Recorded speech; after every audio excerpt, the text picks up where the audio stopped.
Bueno, buenas ¿Se tardes escucha? a todos y todas. Sí, En primer lugar, agradecer a Leonardo Tarán y a la Fundación Mediar por convocarnos siempre y darnos la oportunidad de comentar acerca de nuestro trabajo. También al director nacional, doctor Patricio Ferrazano, por autorizar nuestra participación hoy en este congreso. Como recién comentaba Andrea, bueno, somos varios en el equipo docente. En este panel está la licenciada Miriam Marcus, que se especializa en la temática de género, el doctor Rodolfo Nemesio, abogado mediador comunitario, y el doctor Enrique Munegonilla. Y quien les habla, Patricia Castellanelli, que también abogada, mediadora prejudicial y comunitaria. Todos somos integrantes del equipo docente de la Dirección Nacional de Mediación. Bueno, en esta oportunidad la idea que teníamos era conversar y compartir con ustedes, como siempre, desde nuestra práctica, las experiencias y los saberes aprendidos en relación a los objetivos de desarrollo sostenible y sus metas. También la aplicación de estos objetivos en nuestras actividades y la vinculación que tienen ellos con los derechos humanos. Vamos a hablar un poquito también del efecto que ha tenido sobre nuestra actividad la pandemia, los desafíos que nos produjo para poder seguir llevando adelante nuestras actividades y cómo seguimos gestionando y generando puentes para transformar los conflictos y fomentar el acceso a la justicia. La manera en la que vamos a trabajar, vamos a hacernos algunas preguntas disparadoras para interpelarnos, para pensar, para que ustedes también puedan producir algún intercambio en el chat y que esto sea enriquecedor para todos. No sé, Henry, bueno, comenzamos con sí, la primera pregunta. con esta, bueno, también ya nos hemos presentado y saludado. Buenas tardes a todos y todas.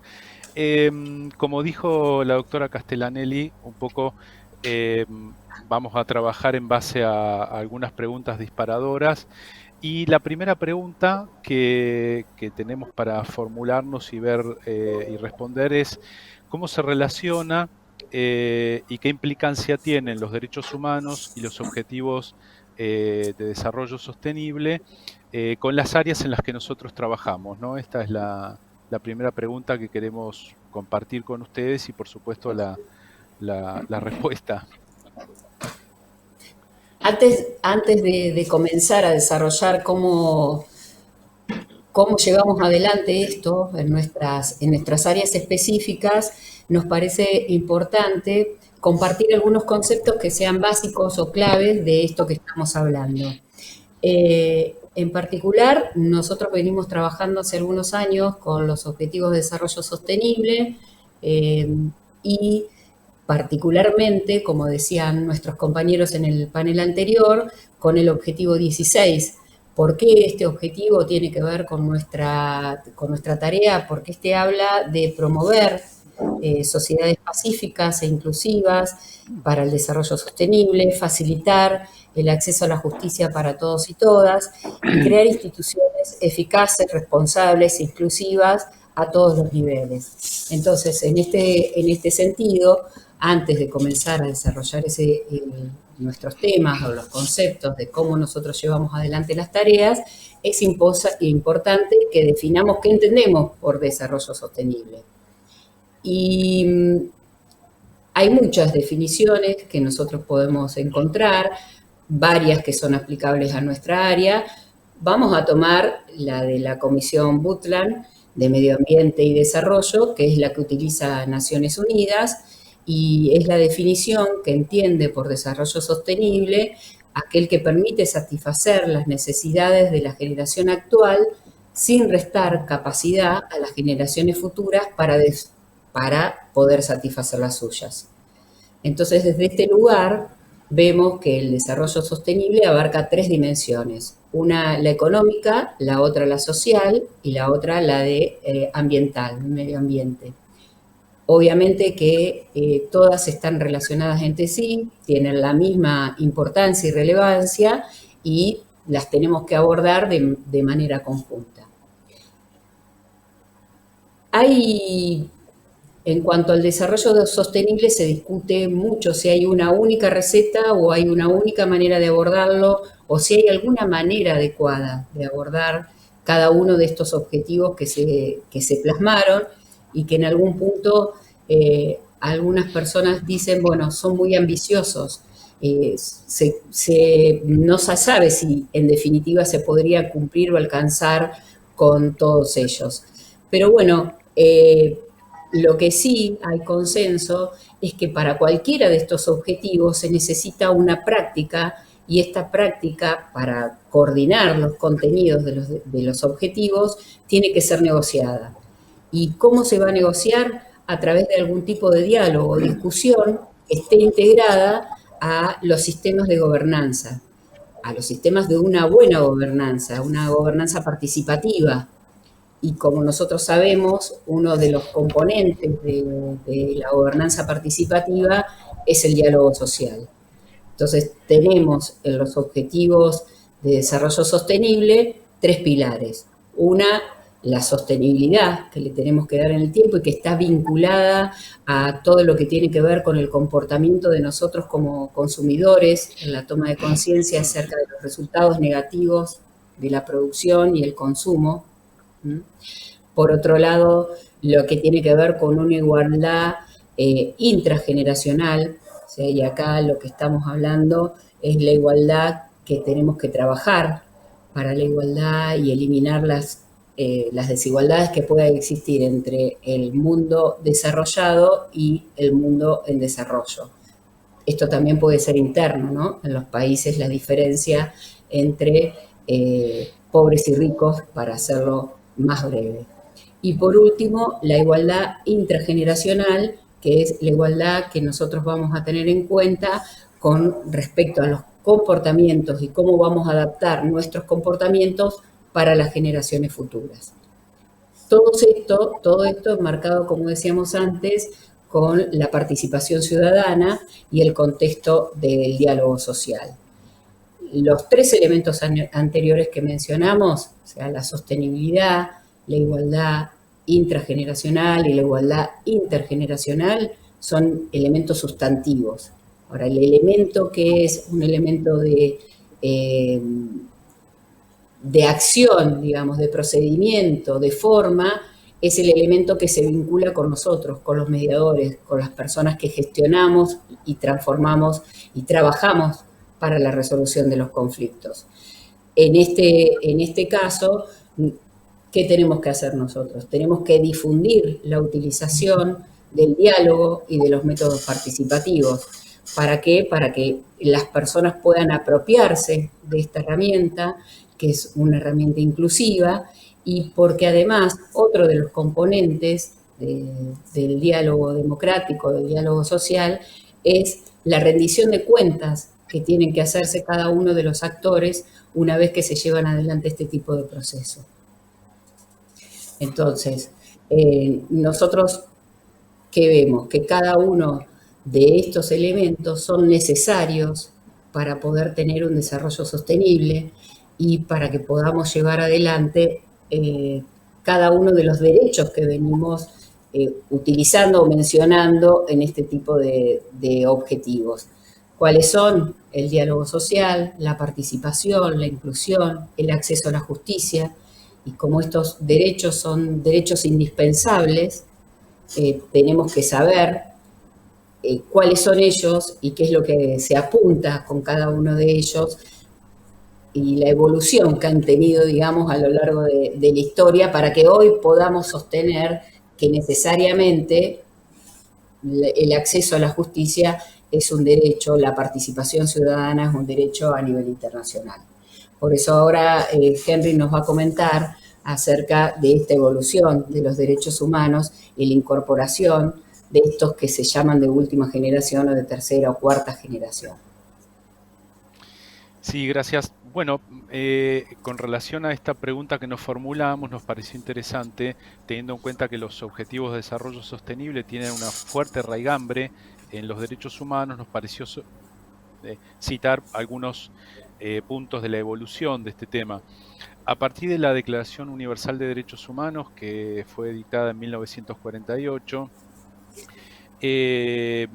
más allá de de las evoluciones de cada sociedad y de cada sistema jurídico, se fueron incorporando a las distintas legislaciones, al derecho positivo, se fue plasmando en ese derecho positivo estos derechos humanos que estaban contemplados en la Declaración Universal. Y lo que queríamos mencionar básicamente es que aparte de los derechos, si quieren, que podríamos llamar básicos, no es un término técnico, pero para que lo podamos distinguir, que son el derecho a la libertad, eh, perdón, el derecho a la libertad, a la seguridad y a la paz.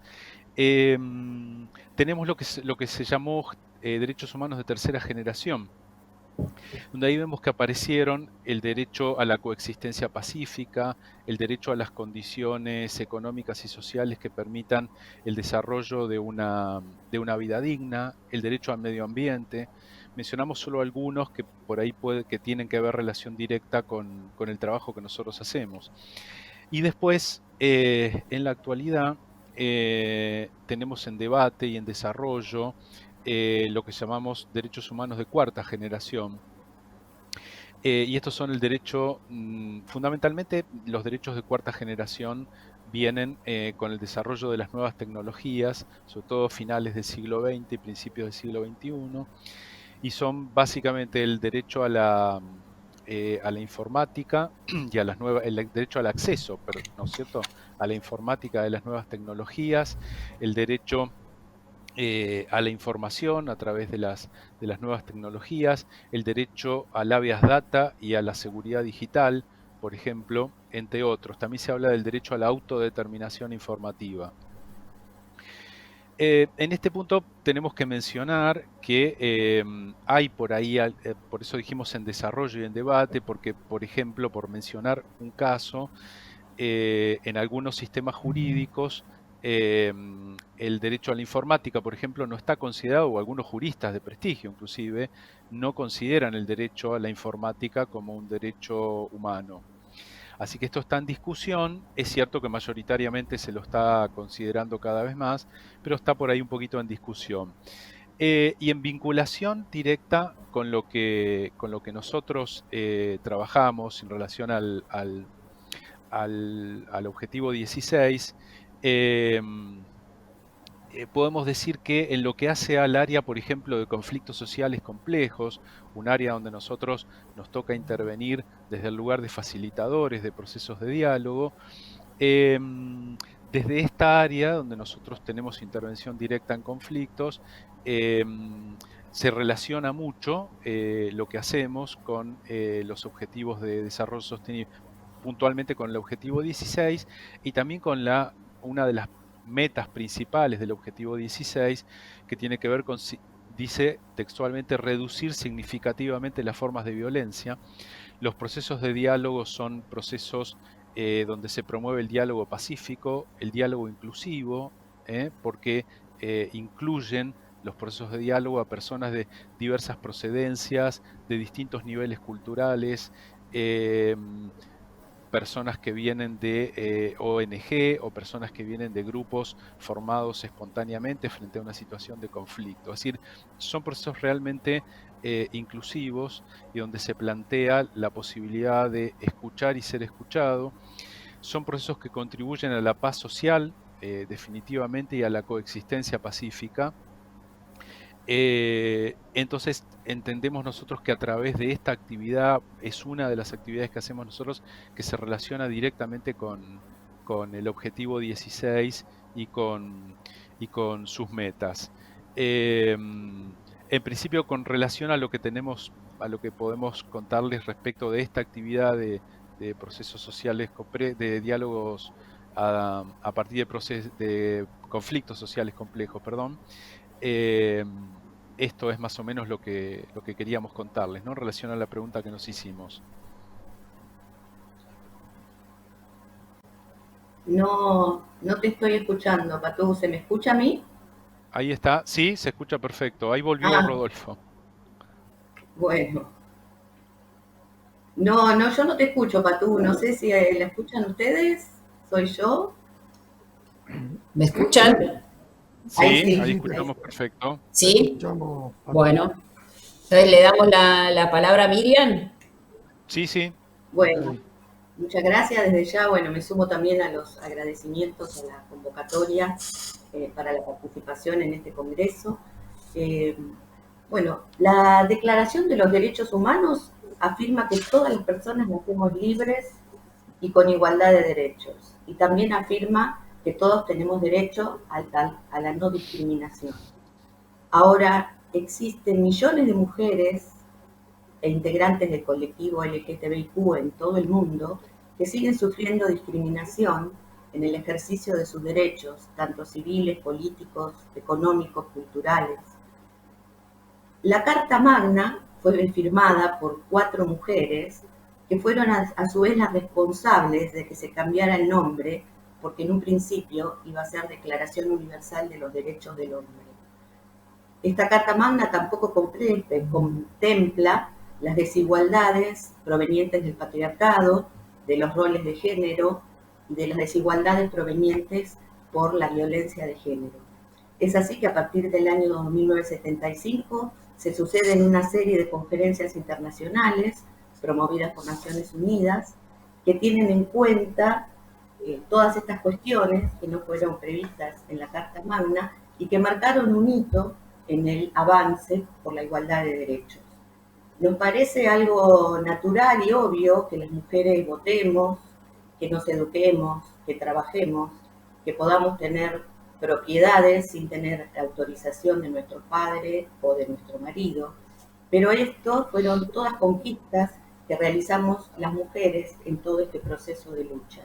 En la Argentina las mujeres votamos recién a mediados del siglo pasado, lo cual, si esto lo ponemos en tiempos históricos, es muy poco el tiempo.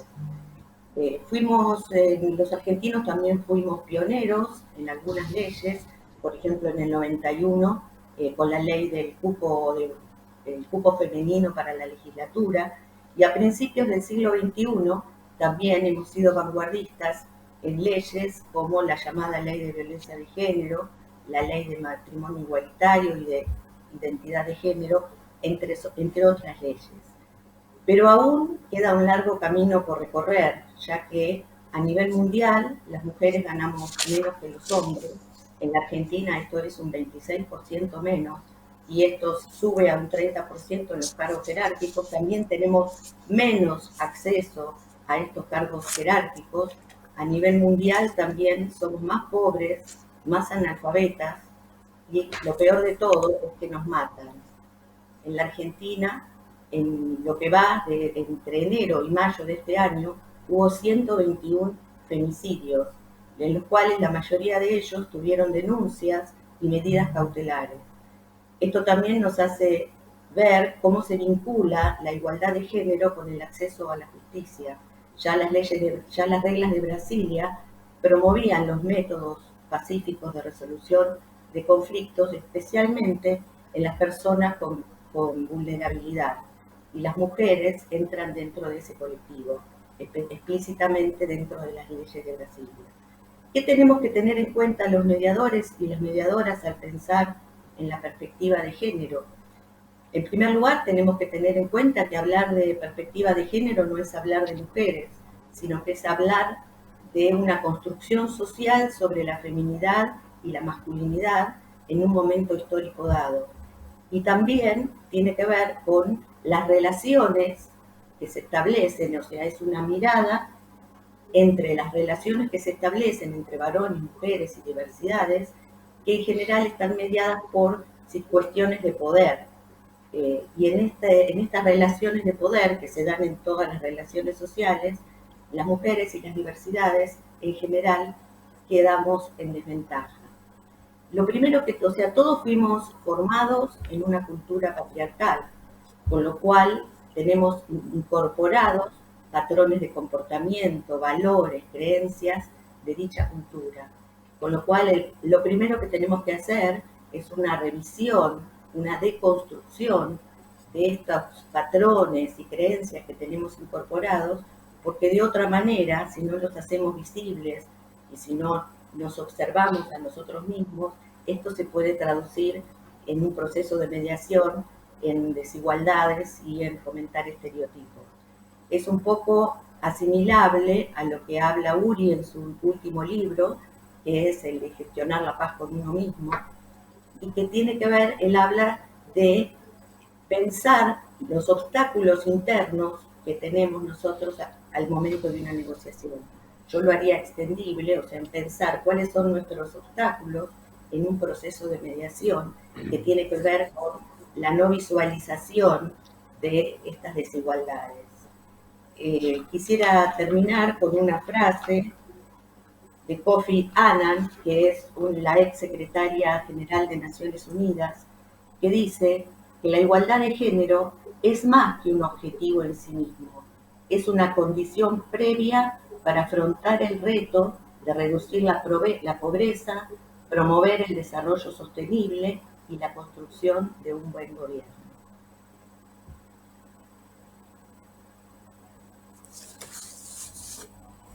Bueno, gracias, Rudolf. Ahora nos comentás vos acerca de mediación comunitaria. Cómo no, buenas tardes. ¿Se me escucha bien?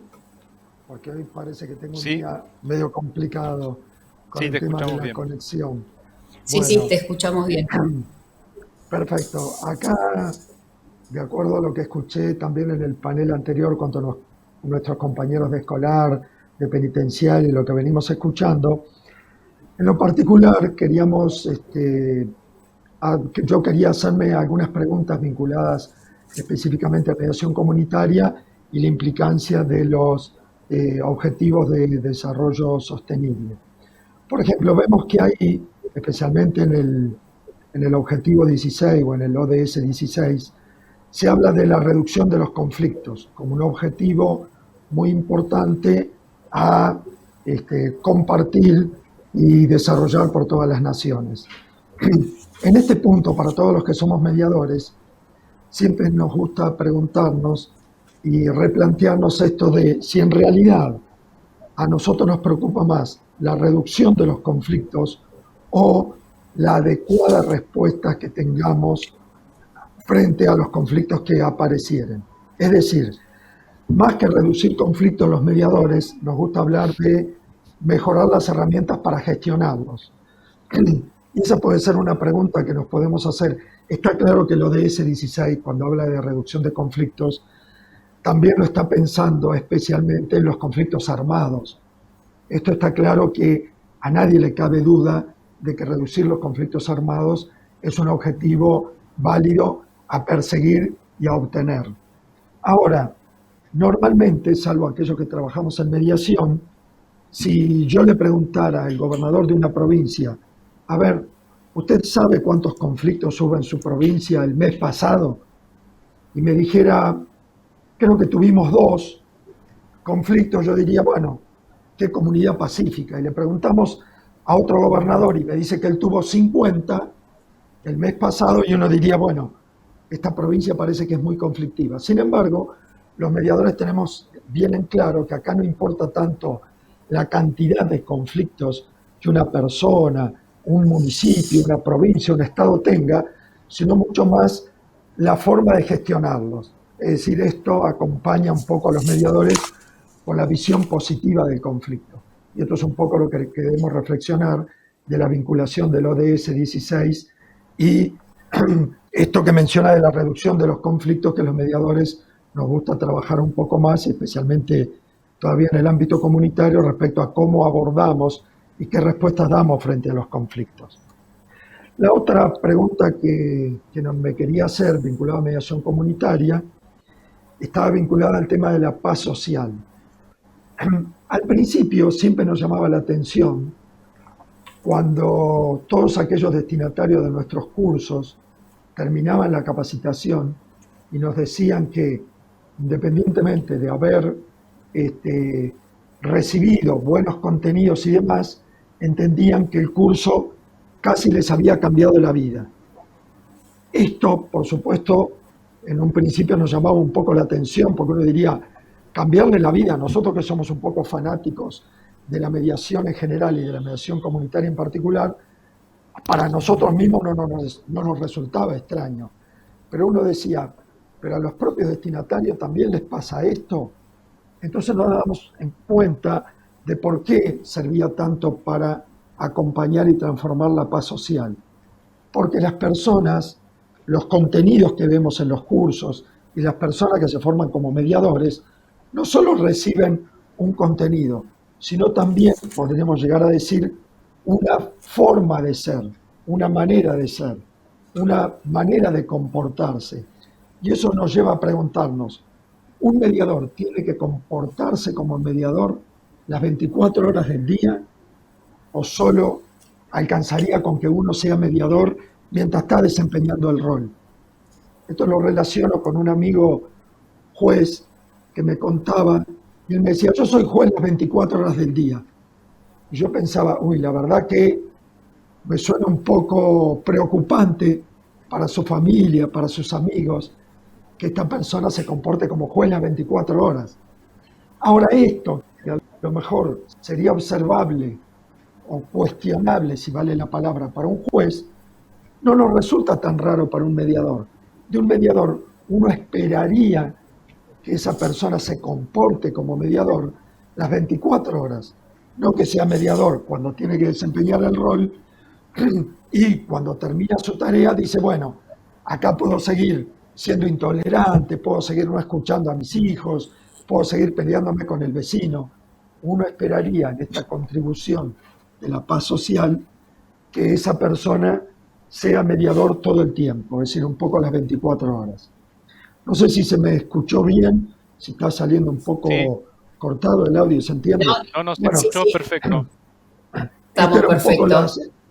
Estas dos primeras preguntas que quería compartir en esta primera parte. Después vamos a compartir otras. Así que ahora creo que seguís vos, Patú. Perdón, antes que continuemos, yo quería aclarar para los que nos están escuchando que hay un error en el título del conversatorio que estamos realizando, porque si no, no van a entender mucho lo que hablamos en relación con lo que está diciendo el título, ¿no? Nuestro título es Cultura de Paz y Derechos Humanos y las implicancias de los ODS en la gestión participativa de conflictos. Sí, porque ahí estaban comentando en el chat que aparecía otro nombre. Vale la aclaración. Bueno, ahora en esto de que habíamos pensado preguntas para trabajar y para repensar nuestra actividad vinculados a los ODS, continuamos con la segunda pregunta. Henry, ¿la lees? Sí, eres un tema que nos pareció imposible eludir en esta época, y es pensar de qué manera afectó la situación generada por la pandemia, así de qué manera afectó la situación que generó la pandemia para la concreción de los objetivos de desarrollo sostenible en nuestro trabajo, en nuestra actividad, y qué obstáculos tuvimos que sortear un poco para poder continuar con el cumplimiento de estos objetivos. Esto es lo que nos preguntamos, y a partir de acá compartir con ustedes un poco ya acá la experiencia. Así que ahí, Patú, si querés empezar. Sí, gracias. Claramente y sin lugar a dudas, la pandemia nos dio un gran impacto en nuestras vidas. Tuvimos que readaptarnos, reacomodarnos, pudimos visualizar diferencias en distintos aspectos, la salud, obviamente, en la economía, el medio ambiente, y todas las conductas sociales se vieron afectadas por esta situación. En la visión positiva, nuestra visión, como siempre, mediadora, siempre mirando y buscando la parte positiva de todas las situaciones, esto lo que nos permite es resaltar como una oportunidad única, porque podemos comenzar de nuevo, podemos decir, bueno, se produjo este quiebre, estábamos de esta manera antes de la pandemia y post pandemia tenemos la posibilidad de mejorar y hacer algunas otras cosas. Hay consenso que pareciera en que los ODS fueran escritos precisamente para este momento, para una recuperación mundial post-COVID-19.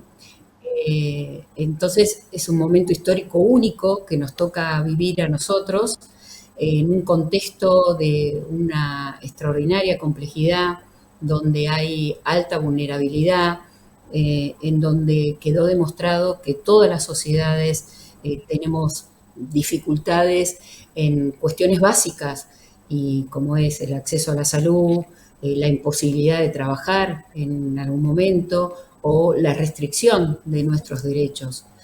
Entonces, es necesario que hagamos una revisión y con una mirada vinculada a estos objetivos de desarrollo sostenible. Tendrían que ser los objetivos una hoja de ruta, un hilo conductor, para que nos establezcan cuáles son las prioridades de nuestra actuación. En nuestro caso, como venimos diciendo en los distintos paneles que escuchamos en el día de hoy, no fuimos ajenos y tuvimos que modificar y adecuar nuestras acciones, siempre teniendo una mirada inclusiva y sin perder de vista los problemas reales con los que nos enfrentamos. Nosotros como equipo docente nos preguntábamos, bueno, ¿qué hacemos de ahora en más con la capacitación que nosotros brindamos de manera presencial en todas las provincias del país? ¿Cómo incluimos a todos los destinatarios de las capacitaciones, teniendo en cuenta los distintos niveles de formación? Y ya que nosotros no solo fomentamos la capacitación como mediadores comunitarios a los profesionales, sino que también lo hacemos para personas que no tienen formación alguna. Inclusive damos cursos específicos o especiales o especialmente diseñados para aquellas personas que no saben leer y escribir.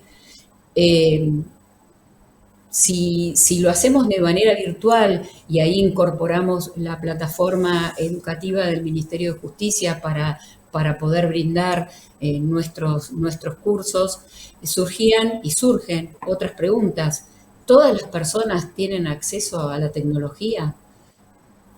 Todos, si tuvieran todos ese acceso a los dispositivos, todos tienen conectividad para poder usar los dispositivos, porque decimos, bueno, es probable que hoy por hoy la gran mayoría de las personas tengan un teléfono celular, o sea que el dispositivo lo poseen, pero ¿tienen el pack de datos suficiente como para poder participar en una capacitación?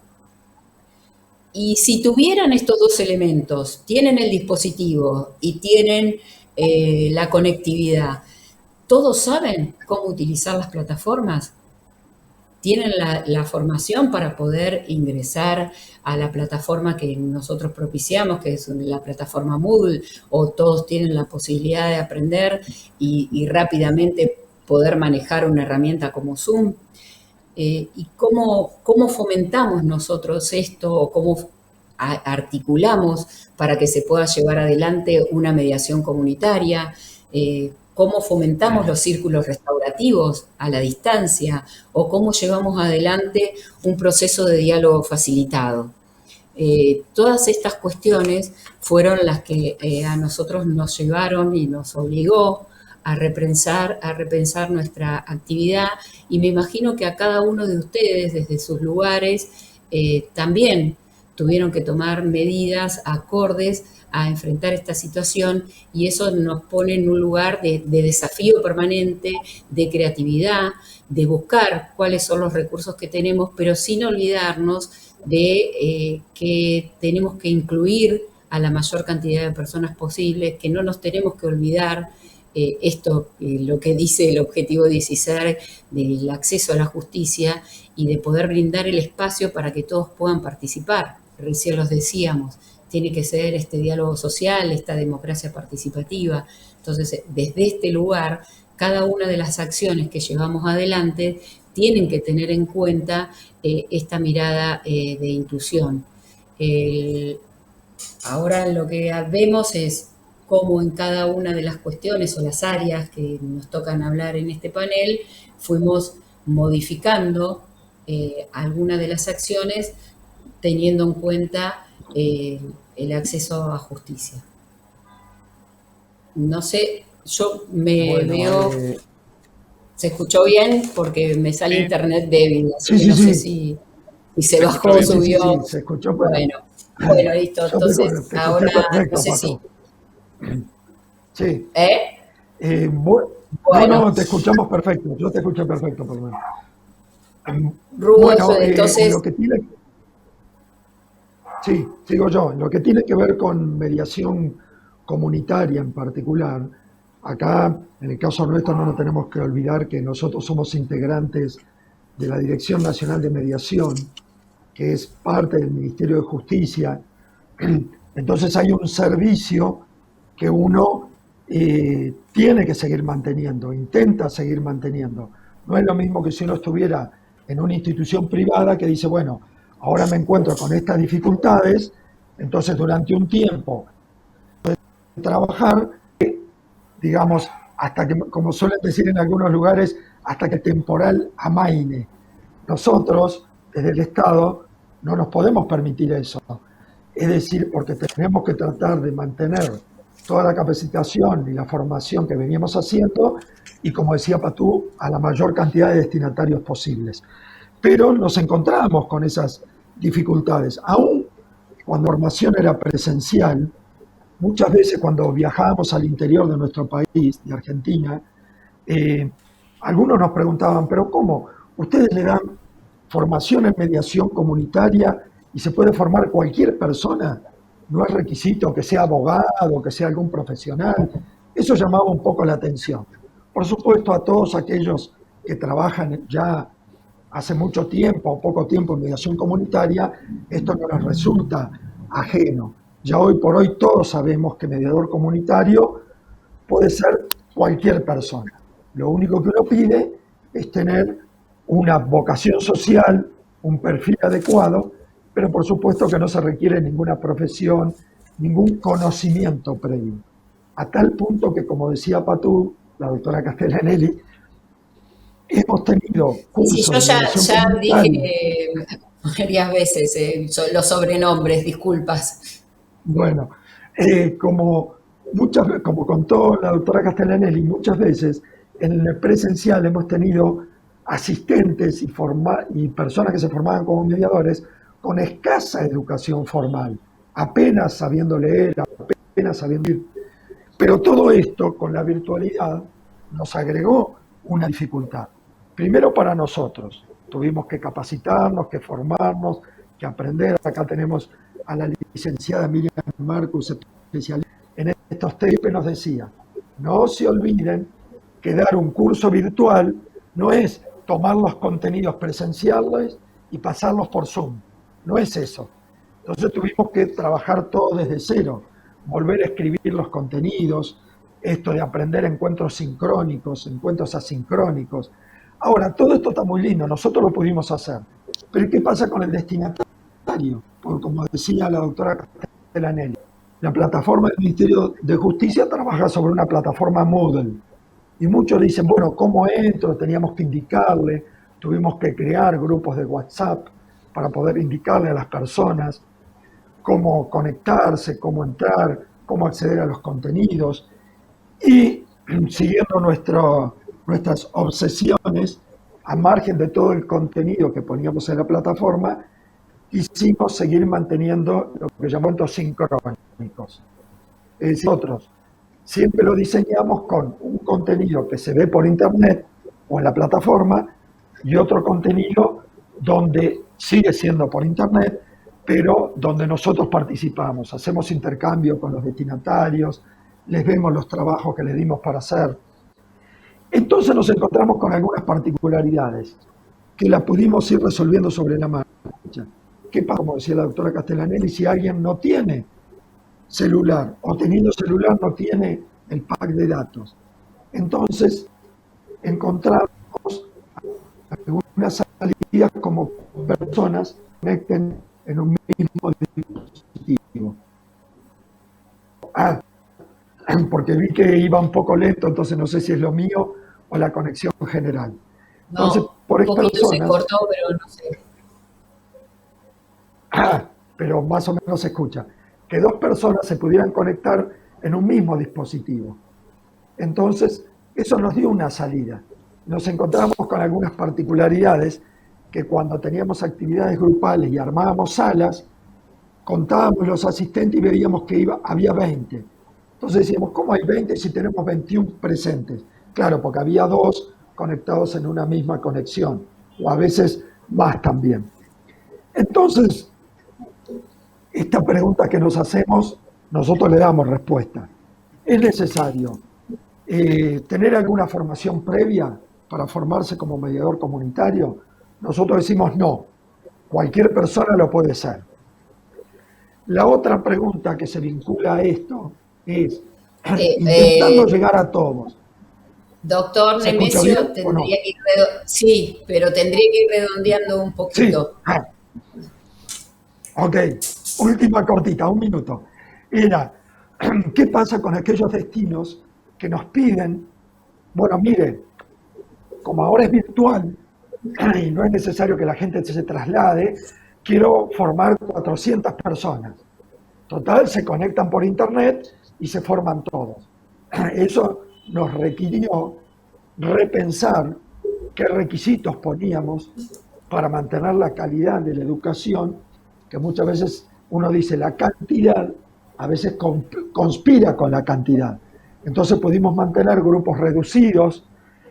A veces alguien dice, bueno, mire, hagamos una capacitación solo de 3 o 4 horas, como nos encontramos frente a la pandemia y frente a las medidas que derivaron de la pandemia, todas estas cuestiones de tener que revisar los contenidos para poder seguir brindando un servicio asequible a todos y también manteniendo la calidad.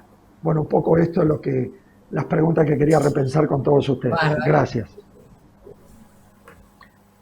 Bueno, Bueno, Enrique, Miriam, creo que... Miriam. Miriam. bueno, voy a hacerlo corto, así podemos ver si tenemos espacio para algunas preguntas. Bueno, la pandemia nos ha golpeado a todos y a todas, pero los efectos no han sido los mismos en todos los casos, sobre todo para las mujeres y diversidades. Nos hemos tenido que quedar en casa y las casas, los hogares, en muchos casos, no eran lugares seguros. Ya hice alusión a la cantidad de femicidios y esto es realmente muy preocupante y fue agravado por esta crisis. En relación a sus implicancias en el área específica de la que yo estoy hablando, que tiene que ver con el área del equipo abocada a la temática de mediación y género, o sea, nuestro equipo siempre se caracterizó por el trabajo en territorio y específicamente con el trabajo con personas en condiciones de vulnerabilidad, lo cual, bueno, ya mis compañeros se han explayado con las dificultades que esto trae aparejado en cuanto a la tecnología, la conectividad, y esto realmente se ha hecho difícil. Un programa que desarrollamos desde el área, que es el programa Acercar el Diálogo entre Mujeres, en el cual capacitamos a mujeres referentes barriales en herramientas primarias para la contención del conflicto con perspectiva de género, que justamente hemos realizado 2 de estos cursos, de estos talleres en Corrientes, convocadas también por Leonardo. Y bueno, esto realmente se ha dificultado. Hemos profundizado nuestros esfuerzos en todo este tiempo de pandemia, diseñamos una capacitación para mediadores y mediadoras en perspectiva de género y mediación, que ya está disponible, y también nos enfocamos en fortalecer la Red Federal de Mediadoras con Perspectiva de Género, realizando, o sea, en este caso fue un gran aporte el tema de incorporar el Zoom, que no lo conocíamos, ¿no? A principios del año pasado desconocíamos, no era una herramienta que utilizáramos, y esto nos permitió poder tener más encuentros no solo entre las mediadoras de todas las provincias, sino encuentros internacionales con mediadoras de otros países, poder capacitarnos. Y bueno, algo positivo en relación a estos encuentros internacionales fue que ellas compartían también estas dificultades que se les presentaban a partir de la pandemia, o sea que el tema de la tecnología y la conectividad también sucede en países ricos, ¿no? O sea que esto ha sido un impacto a nivel mundial y creo que es algo bueno, que como decía Enrique al principio, los países vamos a tener que tener muy en cuenta porque ya el acceso a la conectividad es un derecho humano, ¿no? ¿Qué pasa y cómo la gran desigualdad que genera tener o no esta accesibilidad? Así que bueno, por ahora dejo esto y le doy la palabra a Enrique. Gracias, Miriam. Gracias. Sí, en lo que hace al área de conducción de procesos de diálogo facilitados, en lo que nosotros identificamos como conflictos sociales complejos, ahí también nos encontramos con un desafío importante. Primero porque como las primeras medidas de restricciones que se dictaron a partir de la pandemia fueron como muy duras, bueno, se cortó la circulación y hasta la comunicación en muchos casos con algunas personas y grupos e instituciones que veníamos teniendo vinculación hasta que más o menos cada uno se fue acomodando y todos colectivamente nos fuimos acomodando un poquito a esta nueva realidad. Quiero decir una cosa que también rescataron mis compañeros, porque a veces nosotros, no es que mal de muchos sea consuelo de tontos, pero sí a veces tendemos a pensar que hay algunas cosas que nos pasan solo a los argentinos.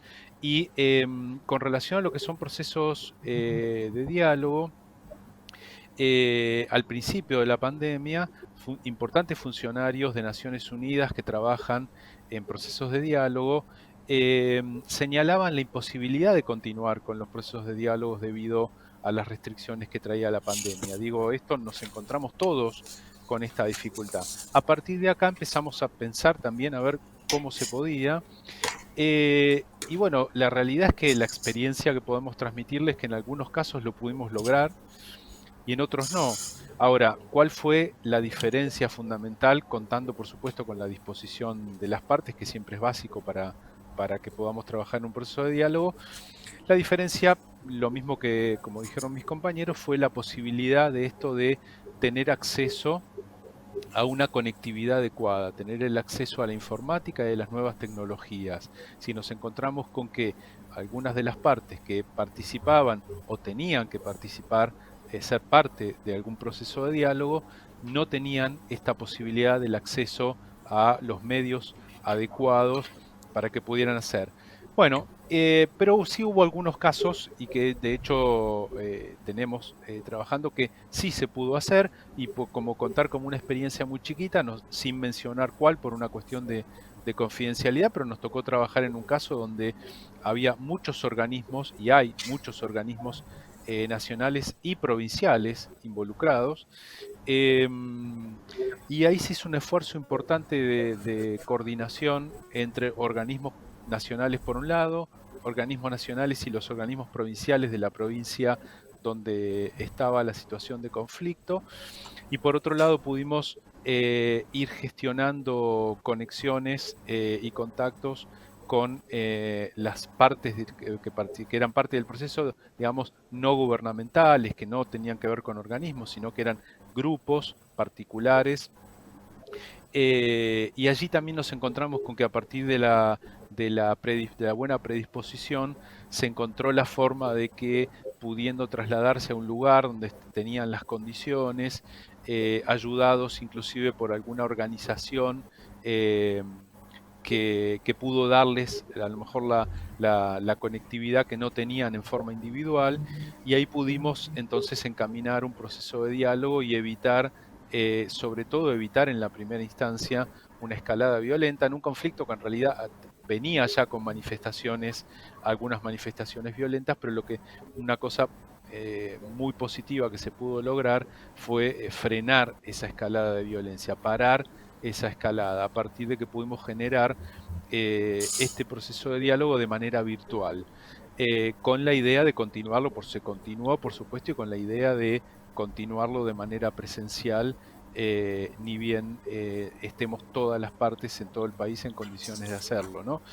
Pero acá, para redondear, lo que quería resaltar es cómo aparece en juego estos derechos humanos que mencionábamos al principio, estos derechos humanos que decíamos de cuarta generación, del acceso a la conectividad, del acceso a la informática, y cómo de ahí derivamos también otros derechos, como el derecho a la paz y a la coexistencia pacífica, que estas personas no hubieran tenido, por ejemplo, o no se hubiera podido concretar, de no haber podido trabajar de esta manera virtual, por no tener ese acceso a la informática.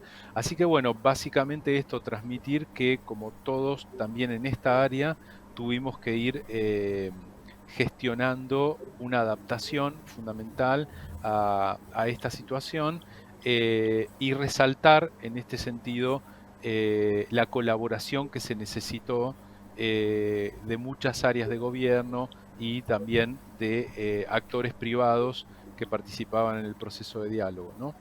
Básicamente esto quería redondearlo. Bueno, gracias. Bueno, ahora no sé si hay alguna pregunta antes del cierre. Yo no estoy viendo, pero como dijimos, y hablando tanto de la conectividad, fíjense que 2 integrantes del panel al menos tuvimos problemas de conexión en el día de hoy. Así que imagínense, para hacer nuestro trabajo y todo esto que estamos hablando de la inclusión, todas las consideraciones que hay que tener en cuenta. A mí me sigue pareciendo el cartel de Internet inestable. Bueno, había una pregunta relacionada con los conflictos sociales complejos, pero creo que Enrique algo ya mencionó con respecto a este tema. Después, como nos había avisado la gente de la organización, nos van a trasladar las preguntas y nosotros las vamos a ir contestando a sus mails. Eso no se hagan problema, que las vamos a recibir. Por último, y para cerrar, como vemos, cada una de las respuestas que nosotros fuimos elaborando y cada una de las modificaciones en las acciones que fuimos llevando adelante, necesariamente nos vincularon con los ODS, con las metas y con los derechos humanos. Sabemos que hay una necesidad real de dar respuesta a cada uno de estos interrogantes. La pandemia nos dejó de vista un complejo entramado social, relacional, con consecuencias en algunos casos, como hemos visto, de abuso de poder, de autoritarismo, de violencia machista. Por eso nosotros, como referentes y como personas que llevamos adelante todo lo que tiene que ver con gestionar los conflictos, no podemos quedarnos de brazos cruzados y tenemos que activar nuestra creatividad más que nunca. Tenemos que permitirnos brindar servicios directos y tangibles. Tenemos que poder llevar adelante nuestra tarea con las herramientas adecuadas, ¿no? Para poder afrontar esta realidad y para poder gestionar los conflictos de manera colaborativa. Y en este caso, varias de las veces que discutimos y tratamos estos temas, nosotros ponemos la clave y el foco en la cooperación. Si no hay cooperación, quien no coopera, quien no se considere partícipe, va a quedar excluido. Pero todos tenemos que trabajar para tratar de incluir a la mayor cantidad de personas en estas ideas, para que no nos queden actores por fuera de lo que nosotros pensamos y de lo que queremos trabajar. En este sentido, el rol de la sociedad civil y el nuestro es fundamental como facilitadores y hacedores de paz.